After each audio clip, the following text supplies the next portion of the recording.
C'est ce qu'ils ont fait en Afrique du Sud, si vous ne savez pas. Vous pensez que quand on a mis Mandela euh, président, parce qu'il y a plein de gens qui vont parler dans les médias, oh, on a mis Mandela, l'ancien président qui était là, ah, il était à un moment donné, il allait contre l'apartheid, et il a mis Mandela, il a fait en sorte que Mandela, il a voulu quoi? Tout ça, c'est faux. La vraie histoire, c'est quoi? Mandela lui-même, c'était un sacrifié. Est-ce que vous comprenez? C'était un sacrifié. Il n'allait jamais sortir de prison. Vous ne connaissez pas l'histoire ou quoi? Il n'allait jamais sortir de prison. Les plans, les complots avec l'Amérique, avec tous les autres pays, c'était quoi? Il voulait éradiquer l'homme noir en Afrique du Sud. Commencer par l'Afrique du Sud et les régions au fur et à mesure. C'est comme ça qu'ils ont voulu faire. Mais ils se sont rendus compte que malgré qu'ils vont tuer, il y aura des bavures, entre guillemets les bavures, ils vont tuer les Noirs, ils vont les empoisonner, ils vont mettre la drogue, ils vont faire ils vont aller dans les laboratoires et essayer, expérimenter des poisons, ainsi de suite, pour tuer les Noirs. On va leur promettre les guérisons, on va leur donner des vaccins, on va les vacciner. Ils vont commencer, le vaccin commence, quand ils vont dans les campagnes pour vacciner les gens en Afrique, ça commence où? Vous pensez que c'est dans la ville directement où, entre guillemets, on dit les gens sont civilisés? Ils vont d'abord dans des villages, ils vont dans des régions où il y a beaucoup de femmes avec plein d'enfants, où les femmes ne font qu'avoir des enfants, des enfants. C'est là-bas où ils commencent leur expérience pour les éradiquer. Après, ils vont dire, ils viennent sauver l'Africain. Parce que l'homme n'a besoin que vous veniez le sauver de quoi? Il était là des milliers d'années. Vous n'étiez pas encore là. Il a réussi à survivre. Il n'a pas besoin que vous soyez là pour qu'il continue à vivre. Donc, le plan en Afrique du Sud, c'était quoi? Ils voulaient éradiquer l'homme noir. Et ils n'ont pas réussi. Ils ont vu que malgré ce plan, les femmes noires ne faisaient qu'accoucher, accoucher, accoucher. Et ça les a déstabilisés.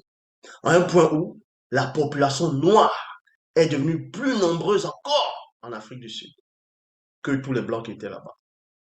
Et c'est en ce moment aussi qu'ils ont commencé à rendre coup pour coup. Ça, c'est une histoire qu'on ne veut pas vous raconter, hein, qu'on ne veut pas vous dire. Ils ont commencé à rendre coup pour coup. Je dis bien coup pour coup. Quand vous voyez en Afrique où on prend, quand ils arrêtent un bandit, ils prennent les pneus de voiture, allez, ils le brûlent. Mais ça a commencé où? C'est en Afrique du Sud qu'on a commencé à voir ces choses. Bon, ils ont commencé à rendre coup pour coup. Et l'homme blanc en Afrique du Sud a commencé à avoir peur que, hey, les Noirs là, ils sont déjà nombreux. Ils sont plus nombreux que nous. Et ils rendent coup pour coup. Ils ont un leader. Il y a Winnie Mandela qui est là, l'ex-femme de Mandela. Elle là, elle reste ferme sur son combat. Elle dit de rendre coup pour coup. Et c'est là où ils ont trouvé une solution. Ils ont dit, bon, on va faire sortir Mandela. Pensez qu'ils ont fait sortir Mandela parce qu'ils avaient pitié de lui. Ils disent, ils vont faire sortir Mandela parce qu'ils savaient que si Mandela restait là-bas, la manière dont la population noire se rebellait, il n'y aurait plus aucun blanc en Afrique du Sud. Ils se sont vite pressés derrière. Mandela lui-même ne savait pas ça. Lui-même, il ne savait pas ça, puisqu'il était enfermé. On vient le voir, on dit, bon, voici, on va parler de la paix, mais une condition. Il y avait des conditions pour le libérer. Tu deviens président, mais on va quand même rester au poste avec vous, on va partager le pouvoir. Il faut dire ouvertement à ces noirs-là, tes frères, qu'on va partager le pouvoir. Depuis qu'on partage le pouvoir, pourquoi? On partage quel pouvoir? C'est à vous qu'on a donné ce pouvoir-là. On a donné ce pouvoir à l'homme noir sur la terre. On ne l'a pas dit de partager ce pouvoir. Voilà où ils ont eu Mandela. Mandela, il sort, il dit, non, on ne va pas faire ce que les autres ont fait. On va partager le pouvoir.